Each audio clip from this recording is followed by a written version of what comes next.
Assalamualaikum warahmatullahi wabarakatuh. Jumpa lagi bersama Ruslan Effendi. Pada kesempatan sore ini kami ingin membahas serta mengulas sedikit mengenai isu-isu hangat di tengah-tengah kita, yakni munculnya sebuah wacana bahwa negara akan menerapkan sistem politik atau pemilu proporsional tertutup. Saya mengutip dari beberapa media yang sangat kredibel dan terpercaya serta teruji kebenarannya.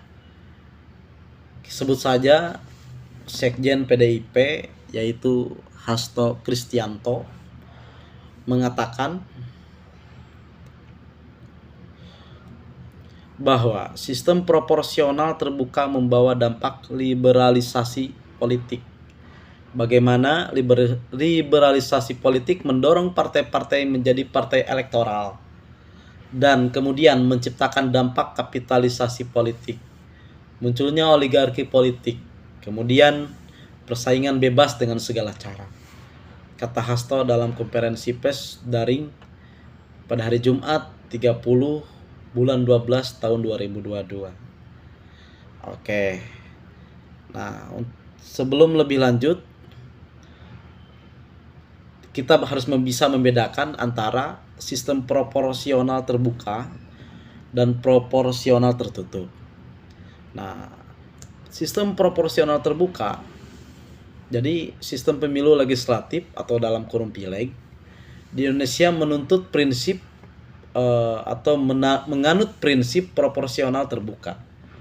Sistem ini digunakan untuk memilih anggota Dewan Perwakilan Rakyat atau dalam kurung DPR atau RI, serta Dewan Perwakilan Rakyat Daerah DPRD, Provinsi, dan Kabupaten Kota. Ketentuan mengenai sistem pemilu legislatif ini diatur dalam Undang-Undang Nomor 7 Tahun 2017 tentang Pemilu, khususnya pasal 168 ayat 2. Pemilu untuk memilih anggota DPRD Provinsi dan DPRD Kabupaten atau Kota dilaksanakan dengan sistem proporsional terbuka. Demikian bunyi pasal tersebut.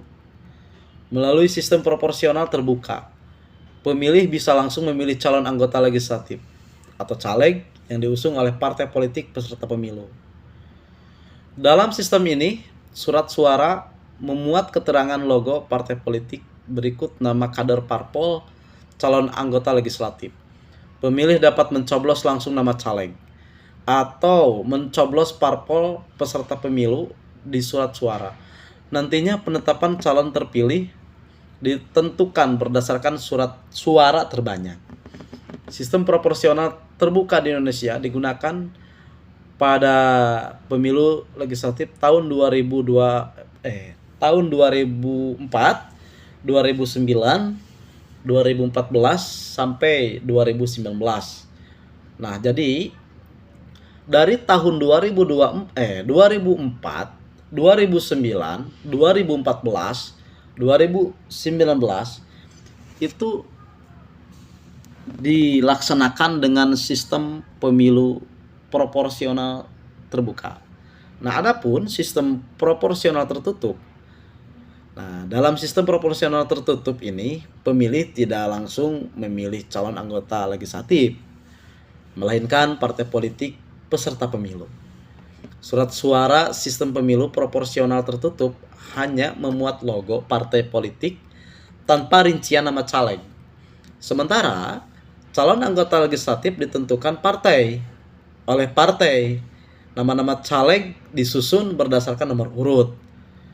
Nantinya, calon terpilih ditentukan berdasarkan nomor urut.